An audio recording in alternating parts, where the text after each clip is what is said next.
Hi! Welcome to my women's wonderland channel. இன்னைக்கு நம்ம என்ன பார்க்க போறோம்னா, வாய்ப்புண் முதல் இதய கோளாறு வரை சரி செய்யக்கூடிய, நிவாரணம் தரக்கூடிய ஒரு பழத்த பத்தி தான் பார்க்க போறோங்க. நம்ம மாடி தோட்டத்துல எக்கச்சக்கமா காய்ச்சிருக்கு. நெறைய பூக்களும் பூத்திருக்கு.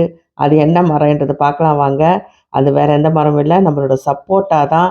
இதற்கு வந்து என்னன்னா, அமெரிக்கால வந்து இதோட பேரு இன்னொரு பேரு சொல்றாங்க. என்னன்னா, அமெரிக்கன் புல்லி அப்படின்னு பேர் சொல்றாங்க. ஒரு வித்தியாசமான பேரா இருக்கு பாருங்க. ஆ சப்போட்டால 2 வெரைட்டி இருக்கு. எல்லாருக்குமே தெரியும். குண்டு இருக்கும். கொஞ்சம் ஓவல் ஷேப்ல இருக்கும். நம்ம மாடியில வச்சிருக்கிறது ஓவல் ஷேப்பு. அதாவது பால் சப்போட்டா அப்படின்னு சொல்றோம். இது வந்து மாடி தோட்டத்துக்கே ஏத்த ஒரு வகையான ரகமான ஒரு மரம் தாங்கங்க.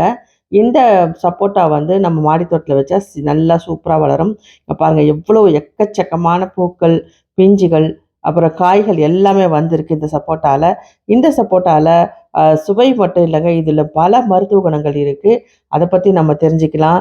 இதுல வந்து குளுக்கோஸ் நெறைய இருக்கு. குளுக்கோஸ் வந்து நெறைய இருக்கதால, இனிப்புத்தன்மை நெறைய இருக்குங்க. இதுல டானின் அப்படின்னு ஒரு சத்து இருக்கதால, அது வந்து சர்க்கரை நம்ம சாப்பிட்டா எப்படி இருக்குமோ, அந்த அளவுக்கு இனிப்பு தரக்கூடியது. அதனால தான் மில்க் ஷேக்லலாம் இந்த சப்போட்டால மில்க் ஷேக்ஸ் பண்ணி சாப்பிடும்போது சர்க்கரை எதுவுமே போடாம நம்ம சாப்பிடலாம். அந்த அளவுக்கு இனிப்பு சுவை கூடுதலா இருக்கும். அதுக்கப்புறம் கொலஸ்ட்ரால் பிரச்சனை உள்ளவங்க என்ன பண்ணலாம், 2 சப்போட்டாவ டெய்லி சாப்பிடும்போது என்ன ஆகும்னா, இது முழு முழு பலனையும் அந்த கொலஸ்ட்ராலால் ஏற்படக்கூடிய தீமைகளை தீர்க்கறதுக்கு இந்த பழம் ரொம்ப ரொம்ப உதவி பண்ணுதுங்க. அதுக்கப்புறம் இது ரத்த நாளங்களை வலுப்பெற செய்யறதுக்கு, சீரா வச்சுக்கிறதுக்கும், இதய கோளாறுகள் சரி செய்யும் தன்மை இந்த சப்போட்டாக்கு இருக்குங்க.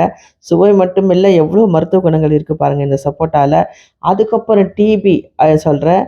ஒரு ஒரு விதமான நுரையீரல் சம்மந்தப்பட்ட அ அ நோய்க்கு இது வந்து ஆரம்பகால டிபி இருக்கவங்க, இந்த சப்போட்டாவ சாப்பிடும்போது அதுலேருந்து குணமட முடியும் என்று சொல்றாங்க. அப்புறம் வந்து சீதபேதி அப்படின்னு சொல்லுவாங்க பாருங்க. ரத்த ரத்தமா போகும். அவங்க வந்து இந்த சப்போட்டா கூழோட அதாவது டீ டீ பவுடர சேர்த்து ஒரு டீ டிகாஷன எடுத்து, இதோட கலந்து சாப்பிடும்போது ரத்த பேதி வந்து கம்ப்ளீட்டா ஸ்டாப் ஆயிடும். க்யூர் ஆயிடுங்க. அதுக்கப்புறம் மூலம் நோய் அப்படின்னு சொல்றேன் பாருங்க. ரத்த மூலம் இருக்கிறவங்க இத சாப்பிட்டு வந்தா, நல்ல ரத்த மூலம் வந்து நமக்கு ஸ்டாப் ஆயி, நல்ல ஒரு இயற்கையான ஒரு மருந்து தாங்க இந்த சப்போட்டா சாப்பிடுறதால, அந்த ரத்த மூலம் எல்லாமே சரியாயிடும். பித்தத்தை போக்கக்கூடிய தன்மை கூட இந்த சப்போட்டாக்கு இருக்குங்க. அது எப்படின்னா, சப்போட்டா பழத்த நம்ம சாப்பிட்டுட்டு, அதுக்கப்புறம் என்ன பண்ணணும், ஒரு தேக்கரண்டி சீரகத்த அது நல்லா மென்னு விழுங்கினா, இந்த பித்தம், அதான் தலை சுத்தல், மயக்கம், வாந்தி அது எல்லாமே சரியாயிடுங்க. சப்போட்டா கூழுடன் என்ன பண்ணணும், சுக்கு, சித்திரத்தை, அப்புறம் வந்து கொஞ்சம் நாட்டு கருப்பட்டி இதெல்லாம் சேர்த்து சாப்பிடும்போது, அ நல்ல காய்ச்சல் சாதாரணமா ஒரு காய்ச்சல் வந்தா கூட, இத சாப்பிடும்போது காய்ச்சல் உடனே சரியாயிடும்னு சொல்றாங்க. அம் அதுக்கப்புறம் வந்து என்னன்னா, குடல் புண்களை ஆற்றக்கூடிய தன்மை இந்த சப்போட்டாக்கு இருக்கு. ஒரு பழம் சாப்பிடுறதால நமக்கு எவ்வளோ நன்மைகள் இருக்கு பாருங்க. இதுல கால்சியம், பாஸ்பரஸ் சத்துக்கள் அதிகமா இருக்கதால, எலும்புகளை வலுப்படுத்தக்கூடிய தன்மை இந்த சப்போட்டாக்கு இருக்கு. அதுக்கப்புறம் நம்ம என்ன பண்ணலாம், இத வந்து சளி பிடிக்கிறவங்க குணமடையறதுக்கு கூட இந்த சப்போட்டா சாப்பிட்டு வந்தா, சளி கூட குணமாயிடுங்க. சப்போட்டாவுடன் என்ன சேர்க்கணும்? அ சப்போட்டா பழ கூழோட நம்ம என்ன பண்ணோம், லெமன் பிழிஞ்சு சாப்பிடும்போது சளி இருக்கவங்களுக்கு உடனே சரியாயிடும்னு சொல்றாங்க. நார்மலாவே நம்ம என்ன பண்ணுவோம், உடம்பு சரியில்லாதவங்க நெறைய பழங்கள் சாப்பிடணும் அப்படின்னு சொல்லுவாங்க. அது க்யூர் ஆவறதுக்காக. தினமும் பழங்கள சாப்பிட்டு வந்தா, நம் உடல் வந்து ஆரோக்கியமா இருக்குன்னு எல்லாருக்குமே தெரியும். அதனால தான் நெறைய பேர் பழங்கள் நம்ம சாப்பிட்டுட்டு வரோம். அந்த சப்போட்டாவ சாப்பிடும்போது இன்னும் நெறைய மருத்துவ குணங்கள் இருக்குங்க. அது 2 தினம் 2 பழம் சாப்பிடும்போது என்னன்னா, அதனால ஏற்படக்கூடிய மாற்றங்கள் என்ன? பல மாற்றங்களை நமக்கு நிகழ்த்தும். அதாவது கூர்மையான கண் பார்வைக்கு இந்த சப்போட்டாவ நம்ம சாப்பிட்டு வருவதால நல்ல கண் பார்வை பெறலாம். அதுக்கப்புறம் இதில் உள்ள சத்துக்கள் நம் கண்கள் ஆரோக்கியத்துக்கு ரொம்ப ரொம்ப உதவி பண்ணுதுங்க. அ பித்தம், தலை சுத்தல், வாந்தி இதுக்கு எல்லாத்துக்குமே நம்ம சொன்னோம். இந்த சப்போட்டா கூழ சாப்பிட்டுட்டு கொஞ்சம் சீரகம் போட்டு மென்னு சாப்பிட்டீங்கன்னா, சூப்பரா அது சரியாயிடும்னு சொல்றாங்க. இந்த சப்போட்டா வந்து என்னன்னா, ஆரோக்கியத்துக்கு மட்டும் இல்ல, அழகுக்கும் ரொம்ப ரொம்ப உதவி பண்ணுதுங்க. சப்போட்டாவ நம்ம அடிக்கடி சாப்பிடும்போது, அ இளமையா இருக்கலாம். அதாவது உடலில் சுருக்கங்கள் வராம பாதுகாக்கிறதுக்கு இந்த சப்போட்டாவ நம்ம அடிக்கடி சாப்பிடும்போது, அந்த சுருக்கங்கள் இல்லாம இருந்தாலே இளமையான தோற்றத்தோட தான் இருப்போம். நீண்ட நாட்கள் இளமையா தோற்றத்தோட இருக்கும்னு நெனைக்கிறவங்க, அடிக்கடி இந்த சப்போட்டாவை சாப்பிட்டுட்டு வரலாம்.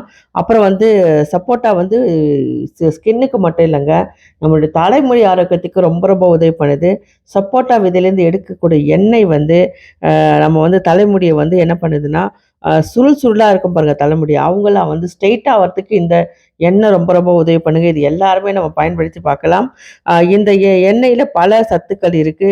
அரிப்பு, தோல்ல இருக்கக்கூடிய அரிப்பு இதெல்லாம் நீக்கக்கூடிய தன்மையும் இந்த சப்போட்டா எண்ணெய்க்கு நெறைய இருக்குங்க. சப்போட்டா பழத்தில இது மட்டும் இல்ல, சுவை மட்டும் இல்ல, பலவித நன்மைகளும் இருக்கு.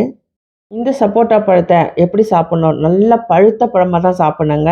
இல்லன்னா, பழுக்காத பழத்த சாப்பிடும்போது வாய்ப்புண், தொண்டை கரகரப்பு, சுவாச பிரச்சனை இது எல்லாமே வரதுக்கு வாய்ப்பு இருக்கு.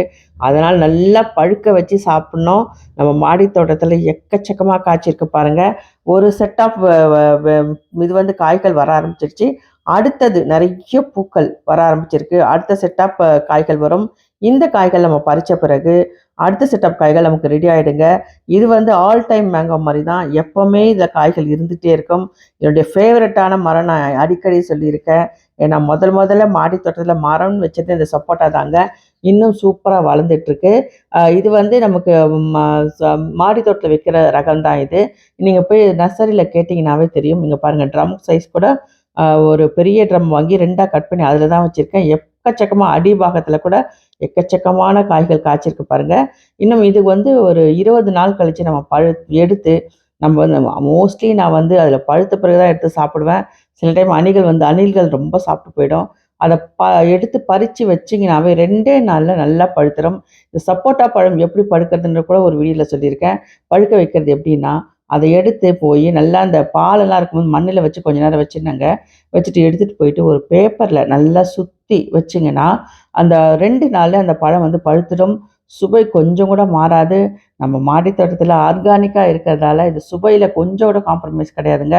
ரொம்ப ரொம்ப டேஸ்ட்டா இருக்கும். நார்மலாவே நம்ம சப்போட்டா கடையில வாங்குனாலே டேஸ்ட்டா இருக்கும். அதோட பயங்கர டேஸ்ட்டா இருக்குங்க. மாடி தோட்டத்தில இயற்கையா நம்ம விளைவிக்கிறதால, இந்த சப்போட்டா அவ்வளோ சுவையா இருக்கும். இது வந்து நான் நெறைய தடவ பறிச்சிருக்கேன். நெறைய தடவ பழுக்க வச்சு சாப்பிட்டுருக்கேன். ஃபெயிலியரே கிடையாதுங்க. சப்போட்டா மரம் நம்ம தாராளமா மாடி தோட்டத்தில வைக்கலாம். பெரிய மண் தொட்டிலாம் ஒண்ணும் தேவையில்ல. நார்மலான ஒரு பெரிய தொட்டிய 2ஆ கட் பண்ணி தான் வச்சிருக்கேன் பாருங்க. இந்த மாரி வச்சாலே போதும். அப்பப்ப நம்ம கொஞ்சம் தொழு உரம் கொஞ்சம் போட்டீங்கன்னா போதும். ஏற்கனவே நான் தொழு உரம் போட்டுருக்கேன். அடுத்தது இந்த கோடை காலத்தில நம்ம என்ன பராமரிக்கலாம் அப்டின்னா, கண்டிப்பா வந்து நம்ம வந்து லிக்விட் ஃபெர்டிலைசர் கண்டிப்பா போடணும்.